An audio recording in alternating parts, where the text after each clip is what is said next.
প্ৰধানমন্ত্ৰী আৱাস যোজনা চৰকাৰে বিপিএল ঘৰৰ গুৰুত্বপূৰ্ণ আপডেট লৈ আহিছোঁ।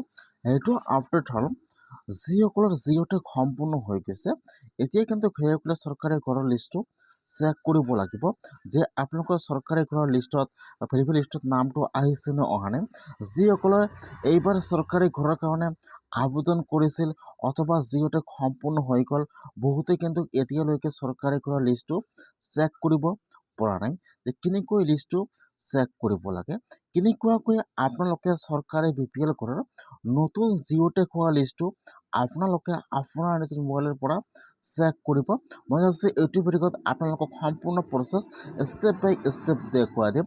যদি আপোনালোকৰ জিঅ'টেক সম্পূৰ্ণ হৈ গৈছে তেনেহ'লে আপোনালোকে আজিয়ে চৰকাৰী ঘৰৰ লিষ্টটো চেক কৰক যে আপোনালোকৰ নামটো ভেৰিফাই হৈছে নে হোৱা নাই, বা আপোনালোকৰ চৰকাৰী ঘৰৰ লিষ্টত নামটো আহিছে নে অহা নাই। কেনেকুৱাকৈ আপোনালোকে আপোনাৰ নিজৰ মোবাইলৰ পৰা চৰকাৰী ঘৰৰ লিষ্টটো চেক কৰিব চাই লওক। মই আজি এইটো ভিডিঅ'ত আপোনালোকক সম্পূৰ্ণ প্ৰচেছ ষ্টেপ বাই ষ্টেপ দেখুৱাই দি আছোঁ। আৰু যদি আপোনালোকে মোৰ চেনেলত নিউ হয়, মোৰ চেনেলটো ছাবস্ক্ৰাইব কৰি ৰাখি দিব। কেনেকুৱাকৈ আপোনালোকে চৰকাৰী ঘৰৰ জিঅ'টেক হোৱা লিষ্টটো চেক কৰিব চাই লওক। এতিয়া আপোনালোকে ফাৰ্ষ্ট এইটো অপশ্যনত আহি যাব pmayc.nic.in। মই কিন্তু আপোনাৰ সুবিধাৰ কাৰণে অপশ্যনৰ লিংকটো মই ডিছক্ৰিপশ্যনত দি দিছোঁ।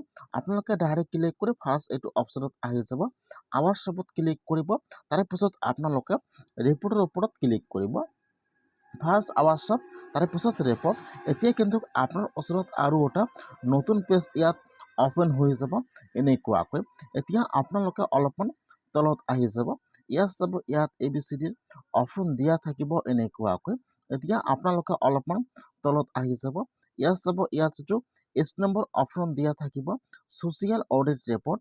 এতিয়া যিটো এছৰ 1 নম্বৰ অপশ্যন দিয়া আছে বেনিফিচিয়াৰী ডিটেইলছ ফৰ ভেৰিফিকেশ্যন। এতিয়া আপোনালোকে এছৰ 1 নম্বৰ অপশ্যনৰ ওপৰত ক্লিক কৰিব, ইয়াত চাব বেনিফিচিয়াৰী ডিটেইলছ ফৰ ভেৰিফিকেশ্যন। যেতিয়া আপোনালোকে এছৰ 1 নম্বৰ অপশ্যনৰ ওপৰত ক্লিক কৰিব, এতিয়া কিন্তু আপোনাৰ ওচৰত আৰু এটা নতুন পেজ ইয়াত অপেন হৈ যাব এনেকুৱাকৈ। ফাৰ্ষ্ট চাব, ইয়াত দিয়া থাকিব অল ষ্টেট, এইটো অপশ্যনৰ ওপৰত ক্লিক কৰিব। ফাৰ্ষ্ট ষ্টেট নাম আছাম চিলেক্ট কৰি লৈ ল'ব, তাৰপিছত চিলেক্টত ক্লিক কৰিব, ইয়াত আহি যাব আপোনাৰ ডিষ্ট্ৰিক্টৰ নাম। এতিয়া আপোনালোকে ইয়াত চালে, ইয়াত যিটো আপোনাৰ ডিষ্ট্ৰিক্টৰ নাম চিলেক্ট কৰি লৈ ল'ব, তাৰপিছত চিলেক্টত ক্লিক কৰিব, ইয়াত আহি যাব আপোনাৰ ব্লকৰ নাম। এতিয়া আপোনালোকে ইয়াত চালে, ইয়াত যিটো আপোনাৰ ব্লকৰ নাম চিলেক্ট কৰি লৈ ল'ব, তাৰপিছত চিলেক্টত ক্লিক কৰিব, ইয়াত আহি যাব আপোনাৰ পঞ্চায়তৰ নাম। এতিয়া আপোনালোকে ইয়াত চালে, ইয়াত আপোনাৰ পঞ্চায়ত নামটো চিলেক্ট কৰি লৈ ল'ব, তাৰপিছত চিলেক্টত ক্লিক কৰিব। এতিয়া ইয়াত আহি যাব চন।